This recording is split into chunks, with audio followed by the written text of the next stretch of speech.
In today's episode, next time you harass support, maybe reconsider? Elderly assistance during a 4G outage. USB device. Before we get started, make sure to subscribe so you will never miss a video. So let's get started. Next time you harass support, maybe reconsider? Worked as a technical support engineer for a company that provides SaaS to car dealerships. While not as many salespeople are evil as you'd think, though the Canadian ones were always somehow far more evil than the American ones. Go figure, we did have a serious problem with the occasional male calling in and fishing the queue for one of our female TSEs. It would get reported to management, who of course would look concerned and serious, and of course would do nothing about it. A couple years into the job, we released a new build of our main product, which wasn't just shiny new user interface, but also featured a full elastic stack. For those of you not in the know, we now had a log of 99.998% of everything our servers did, and a frankly obnoxious list of information to go with it. We also changed to a handy-dandy new chat system which logged the IP of the person who connected. 6 months go by and one of the female TSEs on my team complains in chat about Dan being back. Right away all the other female members send their condolences. It seems Dan had suddenly shown up out of the blue a week ago, and was a frequent chatter. They wouldn't provide any verifiable information, and seemed to just get their jollies by harassing our female chat members. They'd spend so much time doing this, in fact, that they'd managed to figure out when each female TSE would cover a chat window. Our TSEs had been putting up with some particularly vile nonsense from this person, but because he never gave verifiable information they assumed nothing could be done. Which would be true, but our new chat service now logged Dan's IP. And as a coincidence, we also logged IPs. What wonderful happenstance.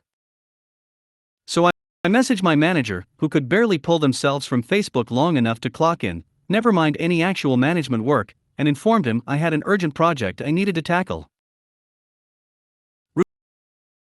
Routine for me, as I was always doing his work for him. 10 minutes later I've matched Dan's IP to a username at not one, but 2 unrelated dealerships. 10 minutes after that and I've got logs from no less than 14 inappropriate chats from Dan which corresponded to the same IP as a user Daniel, and a host of tickets from that same person. Turns out this Daniel was employed at dealership A, and was caught cheating their employer. Their user account at dealership A is inactivated about 3 weeks ago, and then a few days later that same IP is in use at dealership B tied to a user with the same surname as Daniel. It seems Daniel decided we were to blame for him getting caught cheating, which was true. I'd gotten roped in by a customer success manager and account manager for the uninitiated to help their contact at dealership A confirm if they were being cheated. It may seem like a coincidence, but of the senior TSEs, I was the only one not assigned a VIP client, and so got assigned to handle all the critical issues the CSM team brought to us. Half an hour later I'm in a meeting room with my director, the dealership B's CSM, the CSM director, and the COO to go over my findings. Everyone but my director is shocked at the comments they're reading, and flabbergasted at how clearly everything lines up. Our COO asks me flat out, how often does this happen? I tell him it's been something reported on by our female TSEs since I started here, but I'd not heard about it in a while. That said, I asked all our TSEs about it privately, and they confirmed there's generally one person at any given time who does this. I've informed them the next time they feel someone is abusing chat access they can come to me, and I'll make sure it gets handled, and I just submitted a change of process to director that establishes a process to ban any IP or phone number from our system if the person on the line harasses any TSE. COO throws a moderate death glare at my director, presumably because a TSE shouldn't be needing to write policy to protect support reps from harassment, and says to forward it to him so he can get legal to include something in our contracts going forward about it. I then get to sit in the room with everyone else while COO personally calls up the owner of dealership B on speakerphone and has a conversation with him. He lays out everything and informs the owner that this person is to not contact support ever again. The owner says that won't be a problem. He calls in his general manager and has the person terminated on the spot. I was honestly surprised at how little resistance there was. We didn't even have to provide any of the evidence I'd dug up. I figure either this person was already accused of similar at their work, or the severity of a COO having to call you up to complain about one of your employees' behavior is enough to go on. Anyway, I get to go back to support and deliver the good news. The change in process I submitted was expanded to allow any TSE to terminate contact with anyone for any reason. Our female TSEs were all called into meetings with HR, our COO, and our director, where they were given clear instructions by HR that our harassment policy extends to clients, and that if they report an issue of harassment to a manager and nothing happens, then HR is to be contacted immediately. Over the course of the next 2 weeks, I get called on to help a CSM read through some chat logs, which was of course cover. Apparently all the CSMs were ordered to go through their clients' chat logs, and anytime they found inappropriate behavior. Well, I was really busy there for a month or so. Moral of the story: next time you harass support, maybe reconsider. Elderly assistance during a 4G outage. This happened a couple years ago, and I think it falls into the line of tech support, seeing as it was me helping with failed system of sorts. I just finished my shift for an MSP, managed service provider, I used to work for, locked up for the night. Right outside was a bus stop. Usually no one was there this time of the day, around 7 p.m., but I saw elderly women standing there looking puzzled and lost. I'll call her E. Me, hello ma'am, are you alright? Oh, I'm sorry, I can't seem to see the bus times, and I think I got off at the wrong place, I must have dozed off. Me, okay, let me help you, you have trouble reading the times or some T-dash. I checked the bus timetable board, and it was blank, one of those digital ones, green background, black digital clock looking text. Network error, no 4G signal available. I checked my phone and sure enough, there was an outage earlier in the day, didn't notice it because I was on the office Wi-Fi. There was no paper timetable either because idiots or kids love just ripping them off the bus stops for some reason, or the council just didn't replace them after bad weather. Me, okay, that's the problem, there's an issue with the signal that gives these screens their information. Oh dear, how will I get home? I need to get back to *, gives me her address area. Now I know this bus stop, the route doesn't go there, perhaps she got on the wrong bus and got turned around? In any event, I thought it over and said, Me, okay, I can help you get home, just come with me to my office over here. Office was less than 50 meters from the bus stop. Okay, thank you.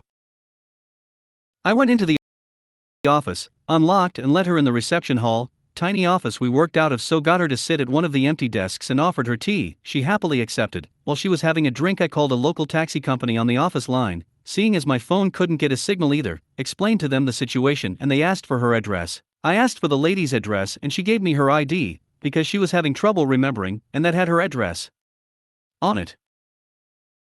Gave it to the taxi operator. While we waited, I just chatted with her, helped her calm down. She spoke about her husband that passed away recently, and he was always the one who went out with her, so having lost him, that's why she might have gotten lost herself. We kept chatting, and I tried to keep her mind of what was bothering her with the whole situation. The taxi arrived in about 20 minutes and I handed her off to them, locked the office back up for the night, then got home, called the taxi company later just to make sure she was okay, and the operator thanked me for assisting her and helping her get home. Never saw her again, so I hope she was able to get assistance whenever she goes out somewhere. Not a crazy angry customer story, just an elderly lady that got lost and a tech outage made it worse for her. I did forward what happened to the local council, saying they need to have something better in place that doesn't rely on a certain phone provider's masts for bus screens. Supposedly it's been fixed and uses more providers for signals, and also keeps a cached copy of the timetables if it loses connection. Hope this helped brighten up some of your days if you're stuck on the help desk like I was yesterday. USB device. Hello all. I'm senior IT in my company, and mostly work second and third level jobs. On rare occasions I have to go to users, and when I do, it's usually problematic ones. This happened some years ago. I'm sitting at my desk, looking at logs and wondering why web server won't start, and I got call from my boss. Boss, hey, you got a minute? Head of some department got some problems, and I'd like you to go solve it. Me, okay, where is he? Boss, that in that room. I have to mention that I have memory problems with numbers, faces and names. Our company is moderately big, but I don't always remember where someone has office. That head of department is an elderly guy who really doesn't understand how any digital device works, from VHS, DVDs, TVs, computers. I guess you know that kind of people. Me, do I contact him or his secretary? Boss, secretary. So I went there and greeted the secretary, blonde woman a bit older than I am. I told her that I got the call and asked her what seems to be the problem. Secretary, so he, head of department, got this USB drive as a gift, but when he connects it to computer with the cable, it doesn't show at all. It could be that it needs administrator rights to be installed. Me, it's unusual for USB drives to ask for administrator rights to be installed, but I will see what happened. Could be dead on arrival, but can't tell for sure until I test it. Could you give it to me? Secretary gives me the cardboard box. Here it is. I opened the box and got angry at the second I inspected what's in it, but kept my cool, adding a bit of poison to my tone. Me, ma'am, you called my boss to send someone to help you with this? This is not USB drive, it's not IT equipment at all. Secretary, it's not? But it connects to the computer. Me, yes, for charging purposes. This is portable nose hair trimmer. Please don't call IT for things like that.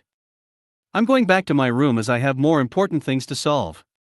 And you tell your boss to read the manual.